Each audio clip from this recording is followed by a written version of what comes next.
La Meca Radio se complace en presentarles un programa distinto, diferente. Una pizca de sal para dar sabor a los sinsabores de la vida. Una pizca de sal con el estilo inconfundible de Xiomara Pajés, Xio, periodista, escritora, motivadora. Xio en La Meca Radio.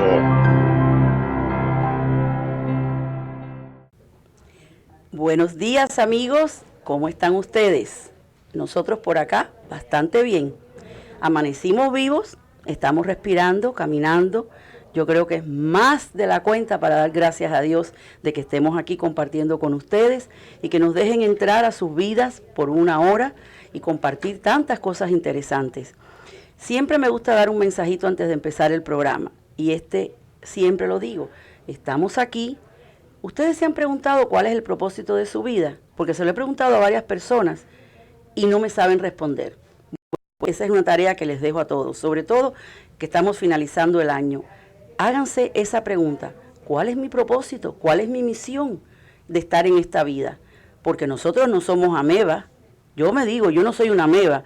En la escuela nos decían en biología que la ameba era una celulita que hacía asado, crecía, comía, hacía pupú y después se moría. Pues yo no soy una ameba y espero que ustedes tampoco, ¿ok? Así que vamos a darle espacio ahora a un gran amigo que es un invitado de honor, al que quiero mucho y le digo hasta primo. Y él, déjenme leer un poquito sobre él. ¿Me dejan? Bueno. Que ponerse los ojos porque ya a cierta edad pues no vemos muy bien. Pedro Pablo Pérez Santiesteban nace en Holguín, Cuba. Oye, como tengo holguineros yo por acá por este programa. Estudia licenciatura en contabilidad en el Centro Universitario de Holguín y técnica periodística de la Facultad de Periodismo de la Universidad de La Habana. Su obra literaria ha sido publicada en varias revistas impresas y digitales, así como en antologías por diversos países como España, Venezuela, Puerto Rico, Argentina, México, Cuba, Estados Unidos y muchos otros. Ha sido reconocido con premios y reconocimientos literarios entre los que se encuentran, y tengo que mencionarlo porque de verdad que vale la pena. Mención de honor de poesía Casa del Escritor en Cuba en 1991, finalista en género de poesía, concurso Mis Escritos en Argentina, no voy a decir ya los años porque esto es a través de todo este tiempo, premio AG de poesía en Estados Unidos 2 veces, diploma de reconocimiento por su trayectoria literaria otorgado por el Centro Cultural de la UNESCO de Puerto Rico, diploma de reconocimiento por trayectoria literaria de la Academia de Historia de Cuba en los Estados Unidos, Premio Pluma de Oro, otorgado por la editorial Voces de Hoy en su trayectoria de las letras, ganador de primer lugar en la categoría de narrativa ficción con su novela Del otro lado de las costas, el 2014 International Latino Book Awards, ganador del premio de mejor novela Concurso Internacional de Literatura en la Fundación Somos con su obra A la sombra del flamboyán, que dicho sea de paso la leí y me encantó. Ganador del premio Mejor Poemario en Concurso Internacional de Literatura de la Fundación Somos en 2017 con su obra Los Vientos del Sur. Durante su trayectoria ha escrito prólogos para más de una veintena de libros, géneros de poesía y narrativa. Como periodista ha entrevistado a diferentes escritores y personalidades de la cultura latinoamericana, tanto por medios digitales, impresos y audiovisuales en los Estados Unidos. Entre paréntesis, también me hizo un video muy bonito a mí. Escribió artículos, entrevistas y reportajes para medios como la revista Bohemia, periódico Tribuna y del Economista, revista Muchacha en Cuba, así como para la radio. De su obra literaria se han dicho: poeta contemporáneo que prefiere el verso libre, a veces breve, con un asentimiento de que la poesía cabe en el mínimo renglón de la palabra solitaria, a veces extensa, palabras guiadas por el sentimiento que no cesa en su avidez por decir que duele, que emociona. Su poesía es síntesis, se mantiene en la eficacia del lenguaje, se adentra en el espíritu sin pretender dar una definición, solo la pausa en el frenesí diario, aliviando la tensión que provoca el mundo exterior. Han dicho muchas personas como Cecilia Ortiz de Argentina, La palabra en mi silencio, de Carmen Luisa Pinto, Estados Unidos, La ventana de cristal, es que Pedro Pablo Santiesteban maneja con maestría los diversos laberintos del poema, plasmando en él su más rica dimensión emocional y existencial. Yo podría seguir leyendo todo esto. Me gustaría leer lo que dijo Mercedes Elaine González, que es una prologuista de la casa editorial que representa o que fundó Pedro Pablo Pérez Santiesteban. Ella dice: entonces proclamo con el perdón del Pérez Santiesteban que su poemario no es plagio del humano, sus poemas son humanos. ¿Será plagio esa sarta de poemas vacíos que hace marchitar los versos, que no salen como botones primaverales para estallar en rosas al primer golpe de sol? Esos no son humanos. Los versos del libro salen sin dobleces, descubren regiones estéticas, buscan lo trascendente y lo tierno, y sobre todo, buscan que el autor los vista con una factura de trajes largos, como él puede hacerlo a su manera, con tantas vibraciones. Yo les diría en lo personal, por lo que he leído siempre de Pedro Pablo Pérez Santiesteban, que tiene tanta ternura. Para mí la ternura es muy importante, porque hay amores que son tough, que son brutos, secos, muy áridos. Sin embargo, los versos de Pedro Pablo tienen una ternura increíble, que es muy difícil que no toquen el corazón. Por ello, Pedro Pablo, decía en la Obsidiana Press, es un poeta del mundo, sin fronteras ni ataduras de ninguna clase que lo comprometan a servir de testaferro. Su único sacerdocio es la palabra. Eso lo dijo Odalis de León, la filóloga de Cuba. Quiero seguir hablando después de la lista de sus libros y entonces nos va a dar tiempo también de leer un poco de algunos de sus poemas. Pero vamos a darle la bienvenida a nuestro programa a Pedro Pablo Pérez Santiesteban. Un gusto tenerte aquí. No, el gusto es mío, Xiomara. Ante todo, agradecerte a ti y a la Meca Radio TV por esta oportunidad de compartir con ustedes una hora de entrevista, de conversación, porque más bien lo que vamos a hacer es conversar un poquito sobre todo lo que tú quieras saber de mí. ¿Okay? Todo. Ok, Pedro Pablo, como ya les conté, nació en Holguín. Yo nunca conocí nada más que Cuba y una parte de Matanzas, así que he conocido más de Cuba en el exilio que lo que conocí estando viviendo en Cuba, porque vine para acá a los 18 años. Pero parece que la gente de Holguín son gente buena, de mucho talento. Yo creo que de todas las partes de Cuba, porque mira, en esta Meca tenemos la oportunidad de tener esta plataforma para ayudar a todo el mundo. Y el que dirige todo esto es Iván Rodríguez Naranjo, que es de Pinar del Río. Estoy clara, ¿verdad? Él ahí está en los controles, sonriendo. Bueno, cuéntame tu primera inquietud acerca de las letras en Cuba cuando eras niño. Bueno, yo recuerdo que tenía como 12 años y estaba becado en ese momento. Y recuerdo que era una tarde de domingo, no tuvimos pase, era por allá por Cabezuela, un lugar que había cerca de San Andrés, en un pueblito cerca de la provincia de Holguín. Y todavía me estoy viendo sentado en un banco que tenía la entrada de la beca, que era como especie de un jardín. Y ahí escribí yo mis primeros versos. Yo tenía alrededor de 12 años, 13 años, entonces no sé si yo sentía sensación del amor, si sentía sensación de nostalgia, cuál era mi sentir en ese momento, porque tenía muy poca edad, no tenía experiencia, había comenzado prácticamente a vivir, ¿no? Y ahí fue cuando escribí algo que, si tú me preguntas por algún poema mío, yo te voy a decir, no, yo no me sé nada de memoria, yo tengo una memoria malísima, pero de eso siempre recuerdo los primeros versos que decían: como cae la lluvia sobre mi ventana, como vuela un ave sobre el mar azul, como mira el niño cuando ve a su nana, así me miras tú. Así que fíjate qué imágenes de un muchacho de 12 años, y ahí empezó mi trayectoria y mi amor a la literatura. Pero no fue hasta muchos años después, cuando yo ya tenía cierta madurez y comencé a tener acceso a la lectura más profunda, y conocí a Dulce María Loynaz. Y Dulce María Loynaz fue la persona capaz de motivarme a escribir lo que hoy son mis versos. Incluso tengo algo escrito por ahí que luego se llevó a un video. Yo me acuerdo, está en YouTube. Está en YouTube, que lo hizo Eddie Díaz Souza, y grabaron las voces Marina Ortiz y Nelson Jiménez, un poeta excelente. Marina, un músico y cantante muy buena también.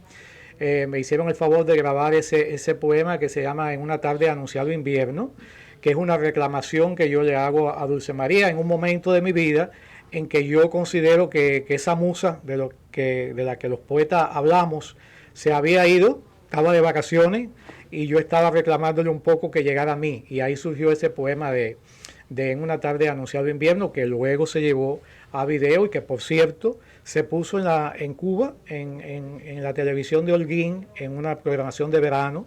Lo pusieron allá, sí, fue un acto muy, muy bonito, tengo que reconocer ese aspecto. Y de ahí, Dulce María es quien me lleva de la mano a lo que es la poesía. La narrativa no sé ni cómo llegó, la verdad que no sé. Y muy buena, por cierto, porque yo he leído varios de tus libros. Por ejemplo, ese libro que tú mencionabas cuando leías parte de mi biografía, que fue un libro que ganó en el año 2014 el premio de literatura en el International Latino Book Awards, en narrativa ficción, en historia corta. Lo escribí yo viviendo en Costa Rica. Yo viví 5 años en ese país que quiero mucho y lo considero también como un segundo país, porque allí los ticos, si algún tico ve este espacio de hoy, pues le mando un abrazo muy fuerte, porque me dieron mucho calor humano y ahí empecé a conocer lo que era el mundo exterior. Hasta ese momento había vivido en la isla, no tenía acceso a muchas cosas, y Costa Rica yo digo que fue la puerta que tuve para ver la visión del mundo, ¿no? Y ahí fue donde escribí Del otro lado de las costas, libro que se había desaparecido en mi mudada que yo hice aquí a Estados Unidos. Desapareció, no lo encontré nunca, estaba escrito a mano, y algunas hojas escritas en máquina de escribir que había en el lugar donde yo trabajaba en aquel momento. Y luego, un día haciendo limpiezas en la casa, porque venían unos familiares de Cuba, salió de una gaveta un poco de hojas amarillas sueltas así dentro de un sobre de Manila, y me di cuenta que ahí estaba Del otro lado de las costas. Entonces decidí sentarme en las madrugadas a pasarlo de nuevo en la computadora, y también decidí no cambiar nada de lo que estaba, porque eso fue, es que me gusta mucho lo auténtico, lo que nace en ese momento. Y mira, me trajo la satisfacción luego que salió publicado, primero por la editorial Voces de Hoy, que yo dirigí mucho tiempo, y luego como segunda edición por la editorial Publicaciones Entre Líneas, que es la que dirijo actualmente, que tuve la posibilidad de ganar ese premio. Así que por ahí comenzaron los tiros. Si a alguien hay que echarle la culpa de la poesía, se le echamos a Dulce María. A Dulce María Loina, en paz descanse. Y la narrativa creo que surgió por experiencias propias que había necesidad de contar, ¿no? Y entonces ahí comenzó todo. Yo pienso que cada persona es un mundo, como decimos generalmente, pero yo siempre digo, yo no sé si será el alma de escritora, que yo siempre veo en cada persona es un libro. Si no lo puede escribir, yo digo, escriban pasajes, grábense, hagan un video y luego todo eso recopílenlo, porque es el legado más lindo que le puedan dejar a su familia. Es una historia y muchas veces aclara muchas cosas, como digo yo, equivocadas, cuando uno la deja. Yo tenía una prima que estaba muriendo de cáncer, y uno de los consejos que le di a ella, porque su hijito de 10 años se iba a quedar huérfano pronto, le dije, haz videos, háblale de diferentes temas, cuál es tu opinión del amor, cuál es tu opinión de la libertad, cuál es tu opinión de Dios, en fin, y vaya dejando esos videos a tu hijo. El día de mañana tú no estás y él puede ver esos videos. Vamos a usar la técnica en cosas positivas, humanas, ¿no? Y decías de Costa Rica, mi ex estudiaba allá y yo viví casi 3 años en Costa Rica, y tiene mucha razón, son gente muy linda. Muy educados. Y muy educados y muy de familia, muy nobles, y me encantó también su comida. La gente desde entonces yo creo que soy una de las pocas cubanas desde que regresé acá en el 76 que siempre tiene un paquetito de tortillas para hacer los antojitos con quesitos y carnitas y cosas de esas. Pero bueno, hablando de Pedro Pablo Pérez Santiesteban,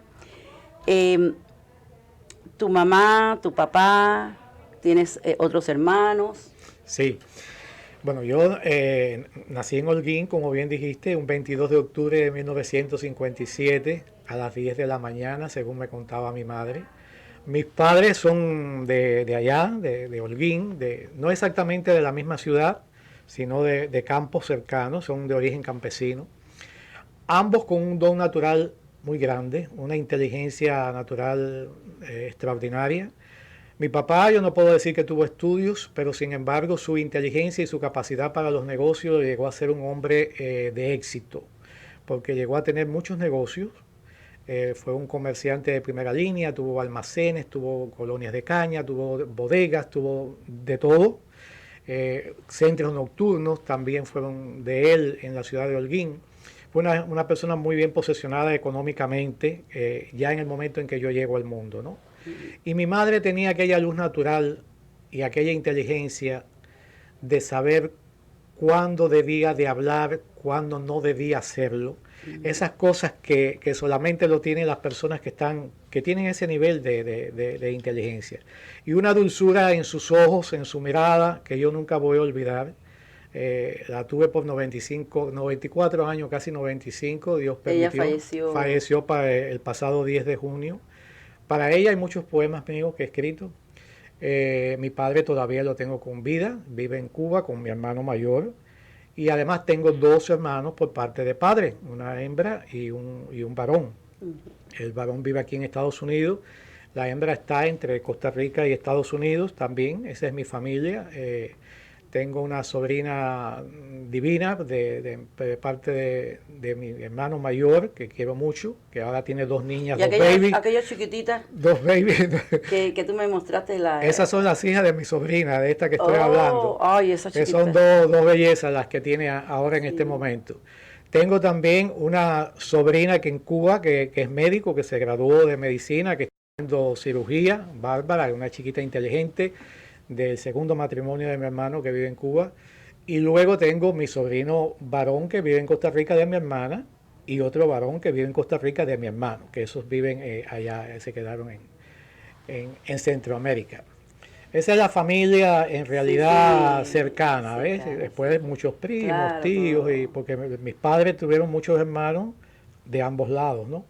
Pero ya prácticamente de mi madre, ella fue la última en morir de todos los hermanos que tuvo. Ya. Tú sabes que ahora que te estoy oyendo aquí conversar y todo, yo te conozco a ti porque iba a la oficina de mis contadores y entonces la familia Trigo y la señora de ellos, Gladys, que trabaja hoy, el señor Trigo, Alberto Trigo, murió y los hijos quedaron con el negocio de contabilidad y su mamá siempre los ayuda a Gladys. En aquella época yo voy a donde está Gladys a llevar mi income tax y todas las cosas, éramos más jóvenes y demás. Y entonces me dice ella, ¿has chequeado ahí en la tiendecita de al lado? Se llama El Regalo. Y tienen unas cosas preciosas. Ay, Xiomara, ¿a ti que te gustan todas esas baticas bordadas y todas esas cositas? Hay un muchacho ahí que tiene una tiendecita y tiene muy surtida, muy qué sé yo. Y yo, mujer al fin, estilo Betty Boo cubana, a ver las baticas bordadas. Y fui allá y conozco acá a este señor. Tenía su tienda, unas mercancías lindísimas que no se encontraban en ninguna tienda de departamento ni de nada. Y bueno, todavía tengo esas batitas bordadas, todavía, de varios colorcitos y todo. Y cada vez que me pongo una, todo el mundo me la celebra. Bueno, pues yo las compré allí. Entonces empezamos a conversar. Yo le digo Pepe, para abreviar el Pedro Pablo. Y Pepe y yo empezamos a conversar. Y empezamos a hablar de libros. Me llamó la atención en la tienda su Santa Bárbara, que tenía puesta siempre allí, él es muy devoto de Santa Bárbara, y empezamos a conversar y de los libros y de los sueños y de las metas que queríamos alcanzar. Y aquel muchacho sencillo, joven, que no tenía canas cuando aquello... No. Y yo nunca he tenido canas, ¿se dan cuenta? Porque yo siempre así con el pelo rojo. Y entonces comenzamos así a hablar y qué sé yo. Me acuerdo que adquirí uno de tus libros en ese momento y me hablaba de que algún día él quería tener su editorial y hacer esto y hacer aquello. Y bueno, después nos desconectamos, tú vendiste la tienda y me lo reencuentro en otra reunión literaria y digo, pero espérate, este es Pedro Pablo, el muchacho de la tiendecita El Regalo. Cuéntanos, en aquel momento tú dirigías Voces de Hoy, Después, ¿en qué año fundaste Entre Líneas? Va a ser 6 años Va ya. a ser 6 y se años cumplió ya. 5 años Entre Líneas ya. Ya. ¿Cuántos libros más o menos tú has publicado así por arribita que te acuerdes? Bueno, son unos cuantos, pero antes déjame decirte de la tienda también fue un sueño realizado. Si a mí me preguntan, ¿te vas a morir mañana y te quedó pendiente algo por hacer? Bueno, siempre a uno le quedan cosas Siempre, porque uno claro. tiene sueños. El día que no tenga sueños es que está Dejaste muerto. de vivir, dejaste de vivir. Pero yo he sido una gente bendecida y siempre lo digo porque los sueños que he tenido los he podido realizar y llevar a cabo. La tienda fue un sueño que tuve de tener una tienda con cositas especiales, como bien decías tú, que buscaba desde Nueva York, California, traía a través de internet esas cosas que la gente no encontraba en centros comerciales grandes. Y la tuve por 5 años, me dio muchas satisfacciones, ahí hice muchas relaciones. Pero realmente mi mundo era el de las letras, ¿no? Claro. Entonces fue cuando conocí a Estrella Fresnillo Díaz y a Josefina Espeleta, y ahí comenzamos la editorial Voces de Hoy, que yo dirigí por 5 años. Y contando los autores que publicamos en ese momento a los que he publicado ya en publicaciones Entre Líneas, que va para 6 años, yo diría que son casi de 200 autores publicados. Wow. Ya. Sí, como no, están por ahí. Y títulos, eso hay que sumarle un poco, porque ¿qué sucede? Hay autores que tienen ya publicados conmigo varios libros. Entonces no es el contar el autor. Por los libros. Efectivamente, son muchos. Que también ha sido una satisfacción. Ahorita decías una cosa importante que voy a retomar, y es que a veces llegan a mi casa, donde yo tengo la oficina de la editorial, una persona interesada en publicar, y muchos me dicen, no, yo quiero publicar este libro, es una literatura así, asado. Yo sé que vienen con la idea de que va a ser un bestseller, de que van a vender el libro. Y a pesar de que pueda afectar mi negocio, yo siempre les digo, si vas a publicar con la intención de que va a ser un bestseller, lo puedes hacer, pero hazlo con la intención de que no quede engavetado algo que tú quieres contar. Exacto. Algo que es necesario que quede para la historia, porque eso es lo importante. Una cosa escrita que hayamos escrito y que quede en una gaveta, al final quedó ahí y no va a llegar a manos de nadie. No sabes, porque no sabes al final qué resultado puede tener un libro que tú publicaste. Si va Exacto. a tener mira, a mí me pasó con Del Otro Lado de las Costas. Si no lo llego a sacar, a publicar, etcétera, etcétera. No sabes el éxito que no, efectivamente. Entonces, ese es el consejo que yo siempre le doy a la persona. Trata de publicar porque tienes el deseo de que se conozca tu obra, tu historia o tu poesía, lo que quieras, pero no con el hecho de buscar ese éxito que puede llegar o no. O no. Sí, eso solo Dios lo sabe. Pero hay una cosa muy importante. Tomás Moore decía que no somos islas, y es cierto. Nosotros no somos, incluso hay un libro de él que dice, we are not an island, no somos una isla. ¿Y sabes por qué no somos una isla? La gente te dice, ay no, porque el ego, porque si la modestia. Yo digo que la modestia fuera de lugar y falsa se convierte en molestia. Tenemos que tener autoestima, que no tiene nada que ver con ser ególatra, ¿no? Y yo pienso que es importante, los seres humanos tenemos que vivir en comunidad porque nos gusta que los demás conozcan de nosotros, de lo que hemos hecho, de lo que hemos logrado. Eso es bonito y es importante, no para creernos que somos la última Coca-Cola del desierto, pero sí, el ser humano tiene que vivir en comunidad para que unos a otros seamos testigos de lo que hemos vivido. Tus hijos, mira, mis hijos siempre están ocupados, los trabajos, las diferentes cosas que tienen. Tú nunca los verás en ninguna tertulia de las que yo voy, ni en ningún lugar que me dan un premio, pero yo sé que el día que yo falte, hay escritos, hay evidencias, hay cosas que, oh, mamá hizo esto, mamá logró aquello. A veces se nos olvida eso. Tú decías, el legado de dejarle a tu familia, a quién tú fuiste, y a lo mejor van a leer en aquel libro lo que nunca a lo mejor se sentaron a conversar contigo. Tengo el caso diferente, tengo el caso de personas, ya son personas ya que tienen cierta edad, que llegan hasta mí con la intención única de publicar sus poesías para que su familia la conozca, para que dejarlo como legado a los hijos, a los nietos. Ese caso lo he tenido en varias ocasiones. Incluso ahora, justamente tú sabes que la editorial Publicaciones Entre Líneas da todos los años el premio de literatura en español Carmen Luisa Pinto, que se va a entregar los premios el día 26 de enero en la Fundación Somos, allá en Gigi's Academy, ya lo tengo en separado. Hialeah. Ese día vamos a hacer la entrega de los premios que anualmente siempre realizamos. La editorial se reúne el colectivo, que quiero hablar brevemente de ellos, que es Alfredo Ballester, que me ayuda mucho en la promoción Increíble, fue la mi primer editorial. invitado en el programa, sí. Margarita Polo, que es periodista y escritora y además también prologuista, y Mercedes Eleine González, que también es licenciada en historia, Sí. Y periodista también, y ella escribe prólogos también para la casa editorial Publicaciones Entre Líneas. Entonces entre todos nos reunimos y vemos aquellos libros que se publicaron en el año, y de ahí hacemos una selección de los libros que consideramos que pueden ser merecedores del premio Carmen Luisa Pinto. ¿Por qué siempre buscamos lo mejor? Por respeto a Carmen Luisa, porque Carmen Luisa fue Eso te iba a decir, ¿quién era Carmen Luisa Pinto? primero que todo, una excelente poeta, Sí. una excelente escritora, excelente músico, excelente amiga, sobre todo las cosas, esa palabra de la amistad que yo le doy tanta importancia y tanto valor. Y eso fue Carmen Luisa para nosotros en el colectivo de la editorial. Y por eso cuando falleció, porque se nos fue muy pronto, pues decidimos ponerle al premio de literatura, que al principio se llamó Premio de Literatura en Español, pues el nombre de Carmen Luisa Pinto para homenajearla, ¿ves? Yo conocí a Carmen Luisa Pinto, no sé qué tiempo llevaba aquí en Miami, pero porque ella desde Cuba, ella tenía una trayectoria ya como poeta y periodista. Y recuerdo que yo estaba en un desayuno del club literario de Atenea, de Orestes Pérez, y ella llegó y se sentó un poquito tarde y se sentó en el fondo, y entonces se me acercó y me dijo, ¿y qué es lo que está pasando? Esta es primera vez que yo estoy. Y digo, no, ven. Entonces le dije a Oreste, llama, mira, la señora es nueva, que esto, que aquello. Y aquella señora leyó el poema, Hoy tengo a Cuba en el cuerpo. Para mí eso, imagínate, hasta el 2 de octubre, que hace aniversario siempre de mi llegada a Estados Unidos, cuando yo siempre recuerdo mi llegada a Estados Unidos, tengo que poner ese poema, Hoy tengo a Cuba en el cuerpo.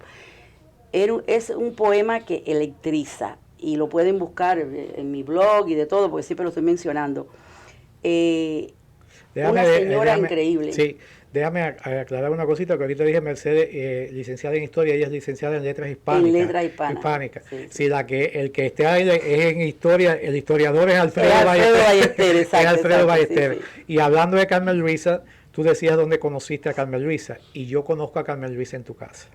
Es verdad. La primera vez que nos vimos personalmente, porque lo que hace la internet y las redes sociales es increíble. En Venezuela vive una gran poeta, Migdalia Mancilla, que era muy amiga de Carmen Luisa y muy amiga mía y excelente poetisa. Fue amiga también. Excelente poetisa. Yo la publicaba en el blog que yo tenía en aquel entonces, un blog que tenía antes de fundar editorial y demás. Y Migdalia me dice, es imposible que ustedes dos, que son buenos poetas, que viven en Miami, no se conozcan. Ustedes tienen que conocerse. Y entonces nos conocimos virtualmente, Carmen Luisa y yo. Y ella me dijo que iba a ir a tu tertulia que tú hacías en tu casa. Y entonces decidí ese día ir a verla. Y allí personalmente fue el primer día que nos dimos el primer abrazo. Cierto.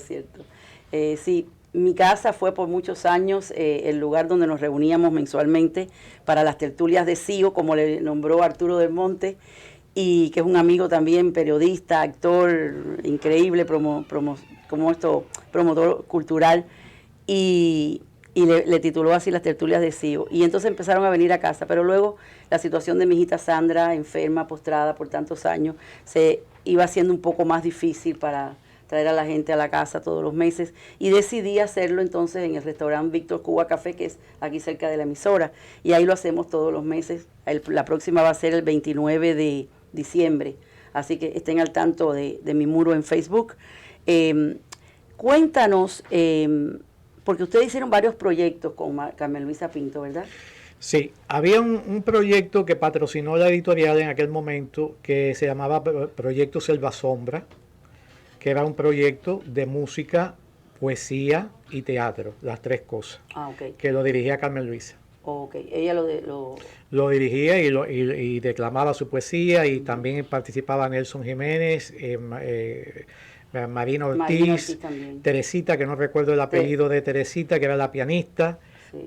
participaba y nosotros lo patrocinamos. Nuestro amigo común que ya falleció, Vicente Raúl García Huerta, también participó en un principio de este proyecto de Selva y Sombra. También ella le puso, si no mal recuerdo, música a poemas de Teresa Cifuentes. Sí. También. Y hizo espectáculos preciosos homenajeando, por ejemplo, la poesía de Lorca, porque Carmen Luisa, hay que decir que además de ser que fue una excelente poetisa y una excelente escritora, también era una gran declamadora. Ay, que sí, declamaba, ella, ese era su cantaba fuerte, y cantaba muy bien también. Una voz así como Era una feeling. artista completa. Así Ella hacía en Cuba peñas literarias y demás. Vamos a hacer una pausa para continuar hablando es que hay tanto tema, así que, pero enseguida regresamos. Amigos, no dejen de sintonizarnos, oigan a estos anuncios que hacen falta para patrocinar la estación, así que nos vemos en un ratito. Dar sabor a los sinsabores de la vida. Las personas de Doral Hyundai son las personas que siempre dicen que sí. Con la garantía de 10 años y 100,000 millas, en Doral Hyundai puedes estar seguro que no pagas tarifas mecánicas. Doral Hyundai, donde siempre están en especiales.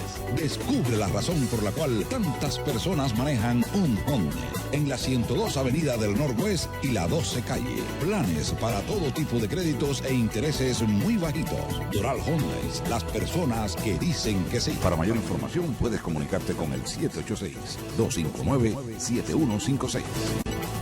Ingrid Lucía, Iraín, ustedes se imaginan un congrí cocinado al carbón con chicharroncito por arriba. Y si a eso le agregas unas costillas o un pollo también cocinados al carbón. Óigame, ¿y qué les parece si a eso lo acompañamos con un tamal original cubano, con maíz de verdad, con tostones y yuca con mojo? Vaya, que se me hace la boca agua ahora mismo. Ya, Iraín, por favor. Eso no es real en este pueblo. ¿Dónde tú vas a encontrar eso? Estamos hablando, definitivamente, de ciencia ficción culinaria. Y después que le pongan sal. No, Raulito, eso es una realidad. En Country Fruits and Juice, en la Chrome Avenue y la 122 calle, el tamalazo, donde también disfrutas de batidos y jugos naturales. Sí, en la 122 calle del Southwest y Chrome Avenue, en un ambiente familiar con monta de caballos y ponis para los más pequeños de la casa. Chrome Avenue y la 122 calle del Southwest. Ahí nos vemos. ¡A comer!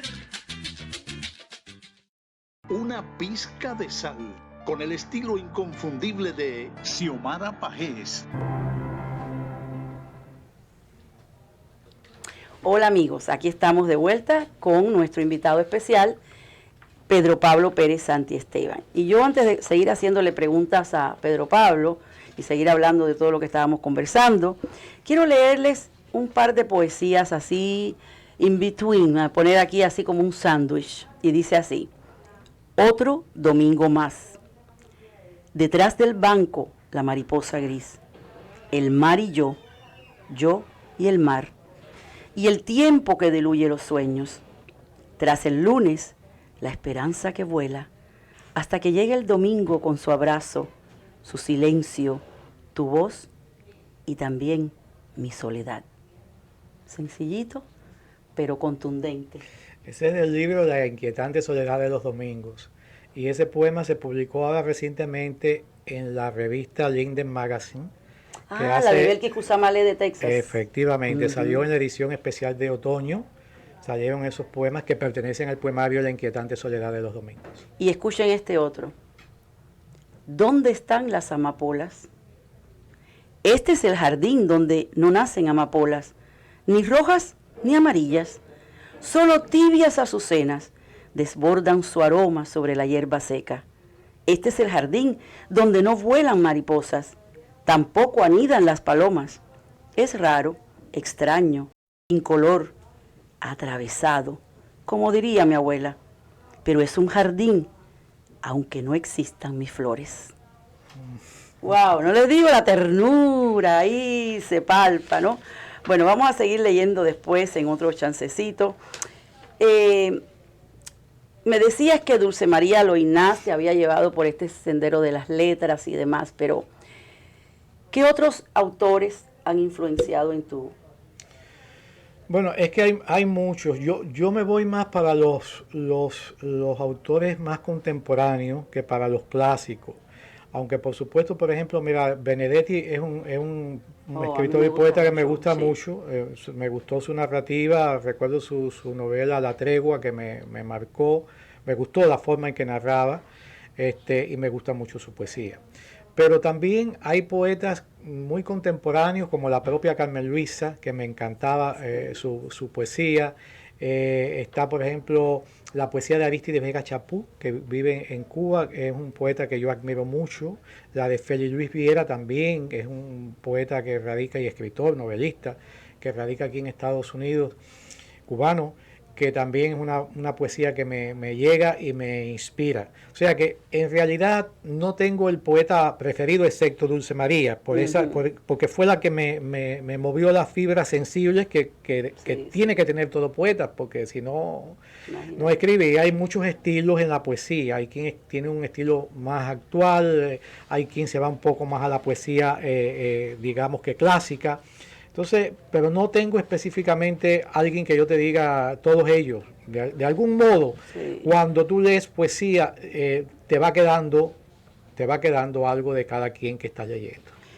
Yo tengo acá una lista increíble de tus libros que la quiero leer para que nuestros radioescuchas se den cuenta de la extensión de tu...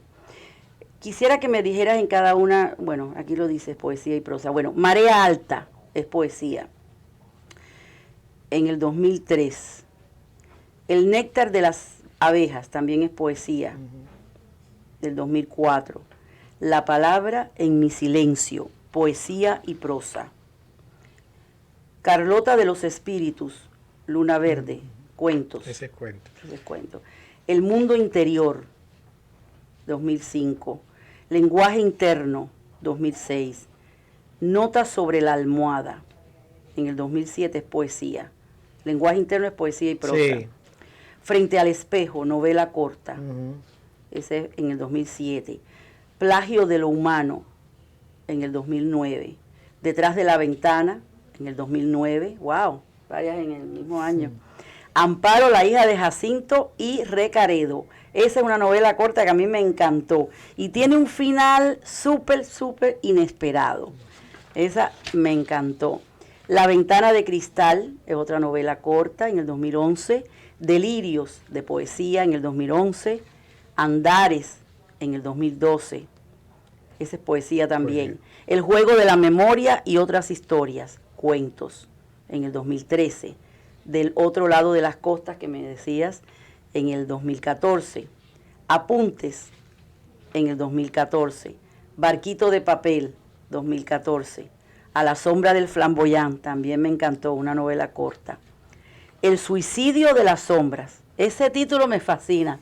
¿Ustedes se imaginan las sombras suicidándose? El suicidio de las sombras. Aquí lo tienes, mira.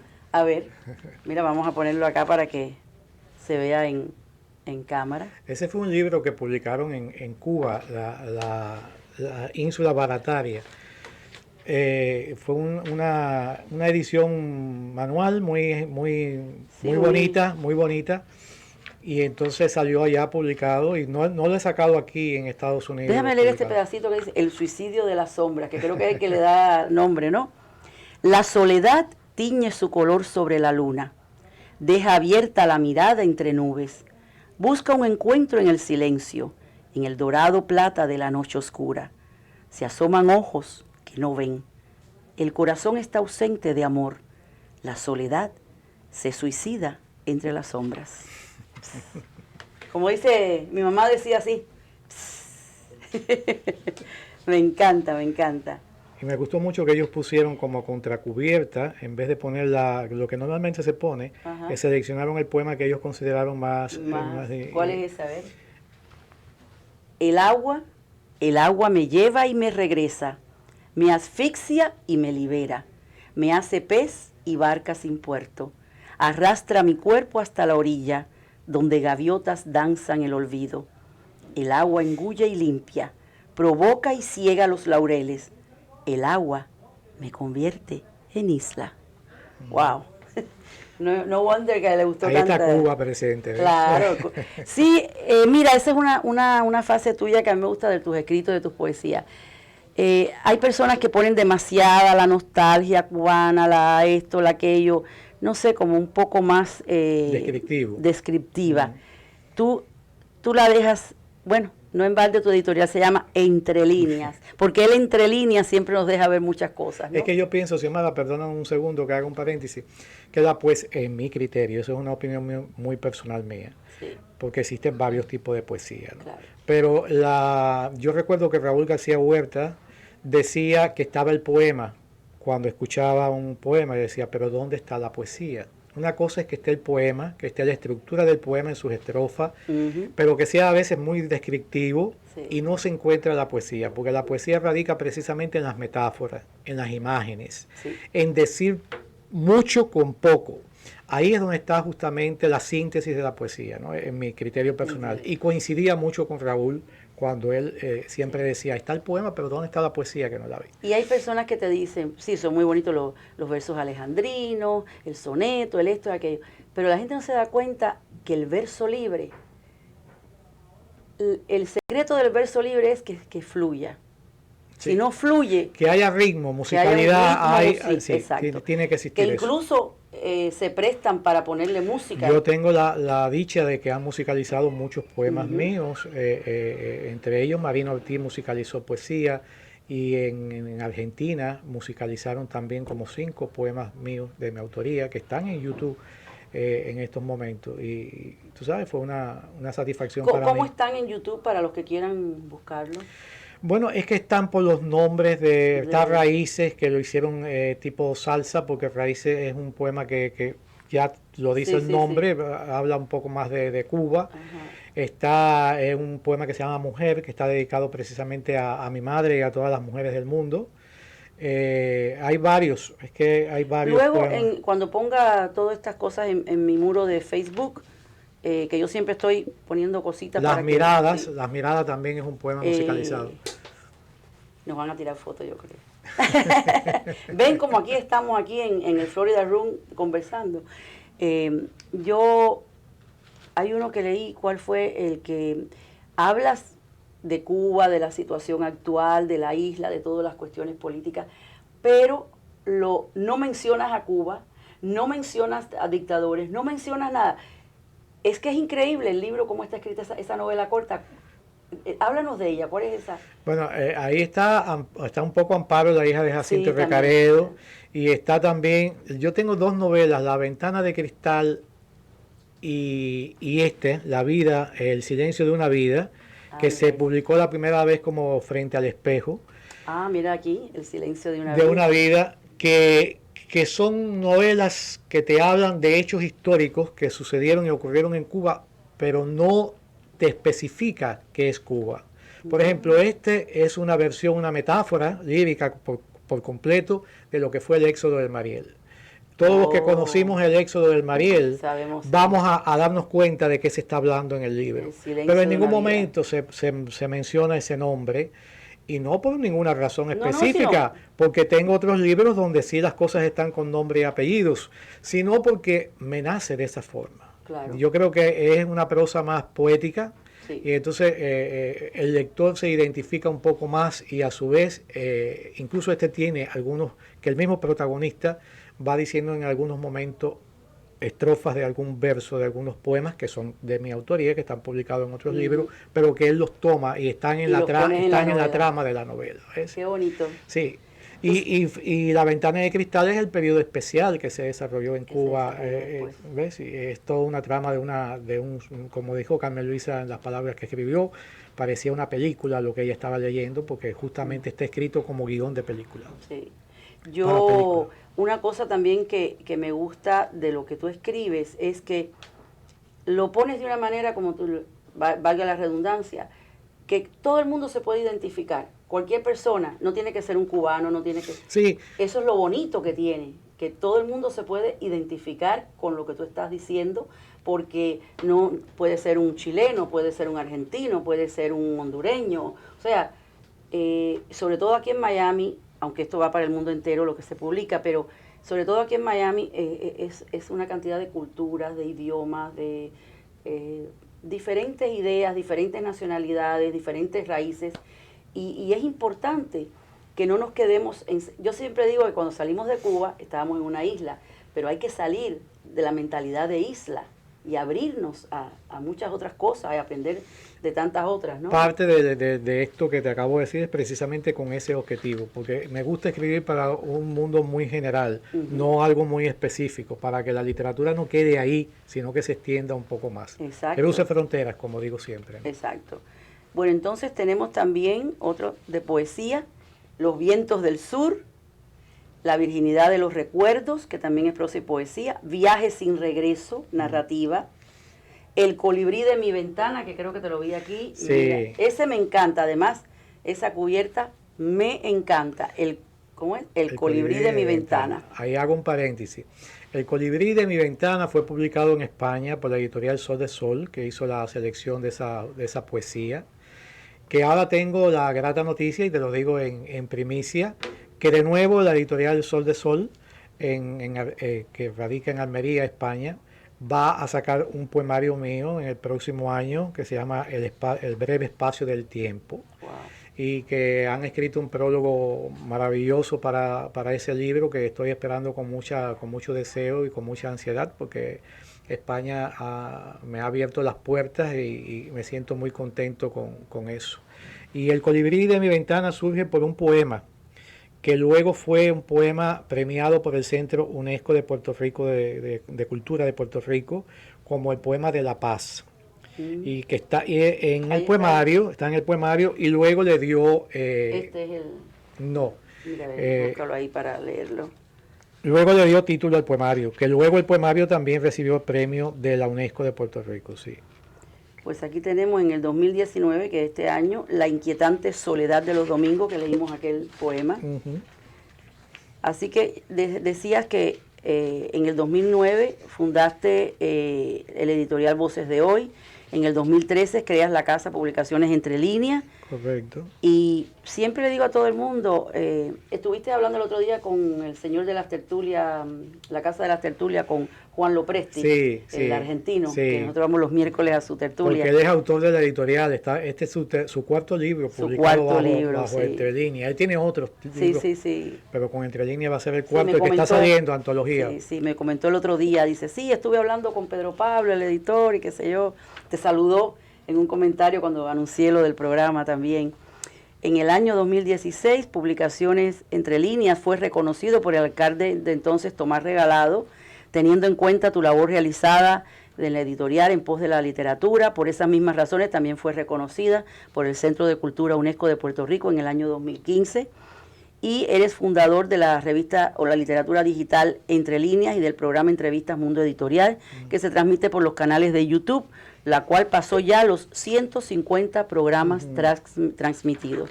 Es increíble, Pedro Pablo, Pepe, en toda... Ahora, yo te iba a decir otra cosa. ¿Qué crítica, leímos algunas, has tenido? ¿Tú dirías que la mayoría han sido positivas, han sido buenas a tu obra? Sí, yo me siento muy halagado, la verdad. Siempre ha sido una crítica favorable hasta el momento. Hay quienes me consideran más poeta que narrador.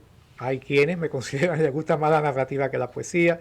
Eso es así, tú sabes, pero en sentido general la crítica siempre ha sido buena, y cuando te dan un reconocimiento a un libro tuyo, un premio, pues te das cuenta que... Y has tenido bastantes reconocimientos. Te das cuenta de que de algún modo pues ha tenido aceptación, ¿no? Ha tenido aceptación. También tenemos, hablabas del señor Alfredo Ballester, que es como Relaciones Públicas, promoción de la editorial Entre Líneas, y que también es un personaje que, bueno, comencé mis programas con él, y tiene también muchos reconocimientos y demás, pero una cosa que le admiramos a ambos, a este mutuo amigo, es su dádiva de no solamente con este académico, con toda la trayectoria que tiene, cómo ayuda y promociona a todo el mundo, y bueno, además estar que es un gran amigo y que te admira muchísimo. Y él me decía en estos días la labor tan importante que tú realizas con tus libros, en tu editorial, ayudando a todo el mundo a publicar sus libros. Yo quisiera leer ese poema del libro del colibrí, y quiero hacerte otras preguntitas. ¿Cómo no? Antes de que terminemos nuestro programa. El colibrí de mi ventana. El humo que llevan tus ojos me huele a guerra. No voy a estrechar tu mano, demasiada mentira en tu mirada. No quiero tus mañanas, porque solo hay fuego en el sol que me regalas. Quiero el silencio de un cielo despejado, música en el vuelo de palomas, poesía en el abono de mi tierra. Te quiero lejos del colibrí de mi ventana, lejos de los sueños que yo llamo futuro. Como dice Francisca Argüelles, la del Club de Literatura de Jayalía, cubitos de pollo. De pollo. Son chiquititos, pero qué sustancia de caldo. Y así son los poemas. Es un poema que está escrito precisamente para la paz, o sea, para evitando todo lo que tiene que ver con la guerra. Exacto.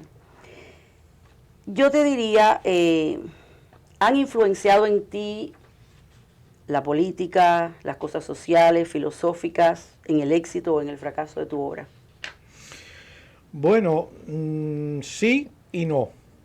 Yo tuve momentos que me marcaron mucho durante mi adolescencia en Cuba. Fue una época donde se juzgaba mucho por la preferencia de uno, ya fuera sexual o fuera ideológica. Y tú sabes que existía todo lo que era la UMAT y existía todas esas cosas.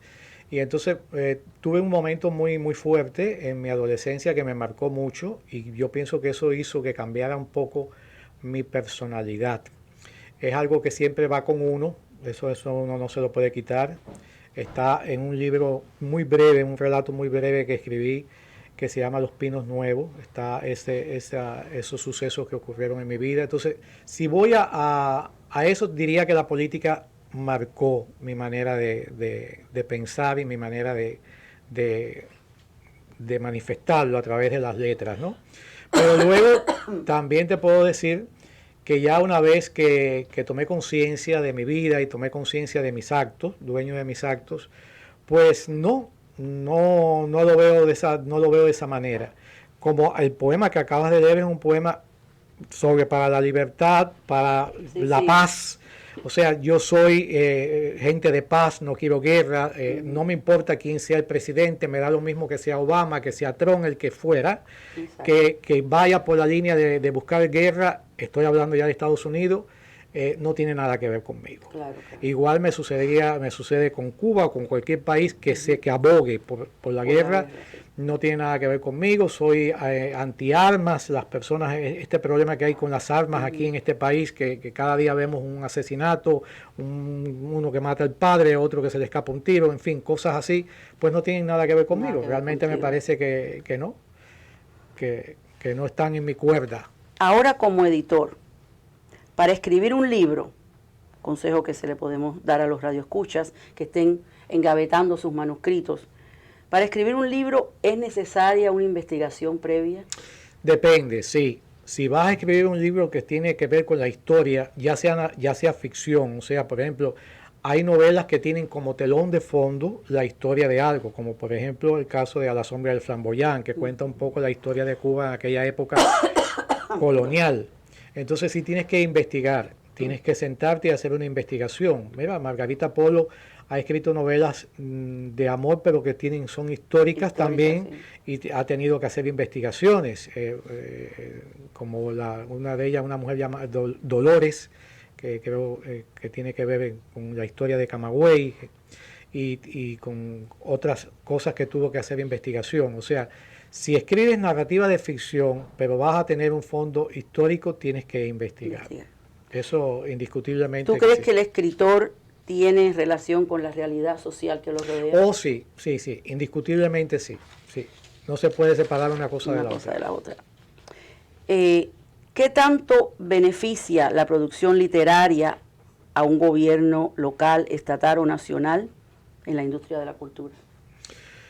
Bueno, beneficia desde el punto de vista del intelecto, pero depende del país que estemos hablando. Aquí en Estados Unidos tenemos un caso muy crítico, y sobre todo con la literatura en español, y es que cuesta mucho trabajo vender libros, y la realidad es que la tecnología se va comiendo un poco al libro de papel, en el sentido de que los jóvenes de hoy en día quieren todo. Lo quieren todo rápido, lo quieren todo a través de tablet o de cosas que tienen que ver con la internet y con la tecnología, ¿ves?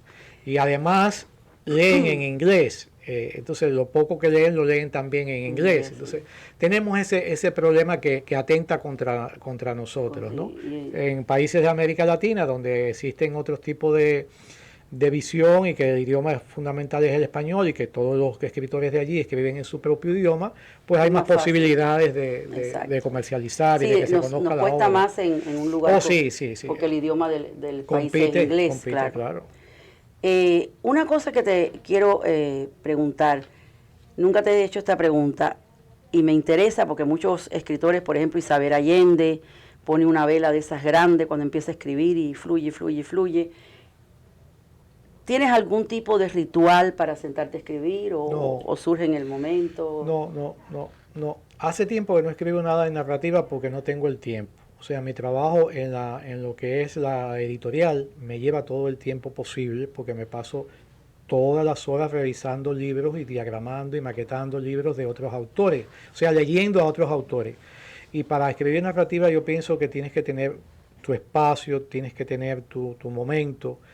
Primero que todo saber de qué vas a escribir, que tener la inspiración para eso. Entonces ya por ahí no. La poesía es otra cosa.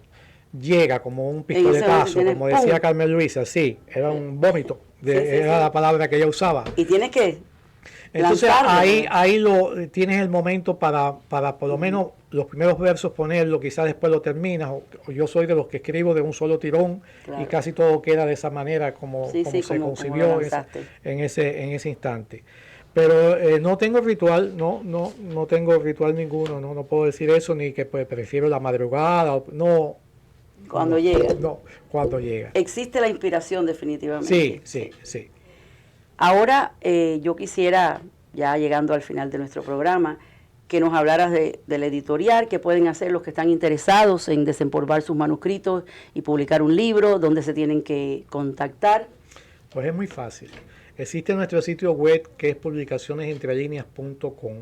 Ahí en publicacionesentrelineas.com está toda la información que deben de tener para publicar su libro.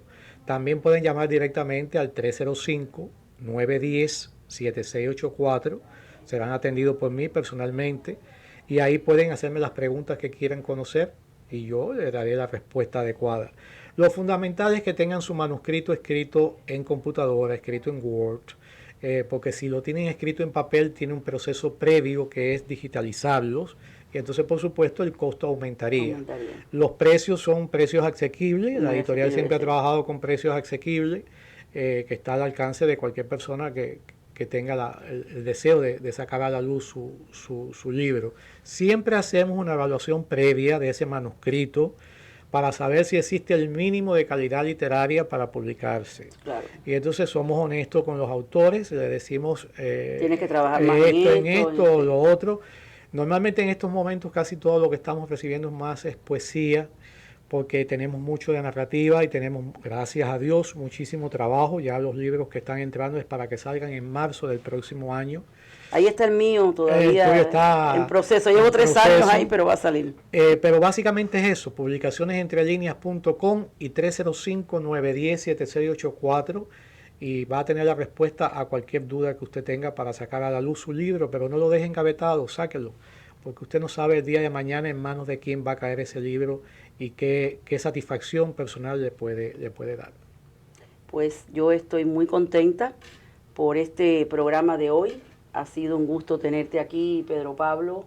Tú sabes que te quiero mucho, pero además de eso admiro tus talentos, admiro tu manera de ayudar a tantas personas y cada vez que alguien me dice, no, que quiero publicar, que mira, enseguida digo, Pedro Pablo, tienen que ir a donde está Pedro Pablo. A ti quiero agradecerte públicamente por 2 razones. Primero, por tu amistad, por tu sinceridad, porque Xiomara Pajés es una persona que no tiene... pelos en la lengua. No. Ella te va a decir lo que es. busca siempre la manera más correcta para decírtelo, pero no se queda con lo que tenga que decir, ¿no?